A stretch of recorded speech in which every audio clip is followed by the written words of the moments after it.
ආයිබෝන් කියලා සියලු දෙනාම පිළිගන්නවා.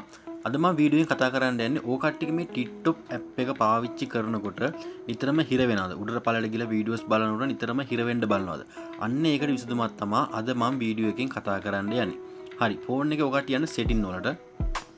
setting විදිහට ඕපන් කරගත්තාම චුට්ටක් පහළට මෙන්න මේ හැරි දෙනවා app කියලා එකක්. හැම ෆෝන් එකකම දෙන app කියලා එකක්. අන්න ඒක මේ විදිහට ඕපන් කරගන්න. ඕපන් කරගත්තා මේක යන්න පහළටම ගිහලා TikTok කියන app එක ඕ කට්ටිය හොයාගන්න.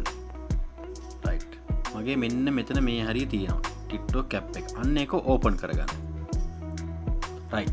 ඕපන් කරගත්තා මෙන්න මේ හරිය දෙනවා storage කියලා. මෙන්න මේ හරිය. අන්න ඒකට එකපාරක් ටච් එකක් දෙන්න.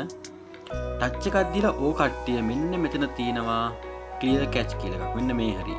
අන්න ඒකට එකපාරක් ටච් එකක් දෙන්න.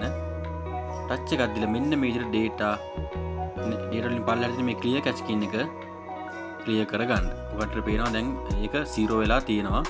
හරි. ඔකට ඕන නම් මෙතන මේ data clear කරගන්නත් පුළුවන්. data clear කරගත්තොත් එimhe ඔකට සමහරක් විට app එක ආපහු open කරන password එකෙන් අහන්න පුළුවන්. ඒ හින්දා ඔකට මේ clear cache කියන විතරක් clear කරගෙන දැන් ඔකට පුළුවන් හිර වෙන්නේ නැතුව app එකට යන්න. ඉතින් යාළුවනේ වීඩියෝ එක මම හිතනවා ඔකට තේරෙන්න ඇති කියලා. වීඩියෝ එක හොඳයි නම් like කරන්න, comment කරන්න, තවත් කෙනෙකුට බලා ගන්න share කරන්න. සුබ දවසක් ඔය කට්ටියට.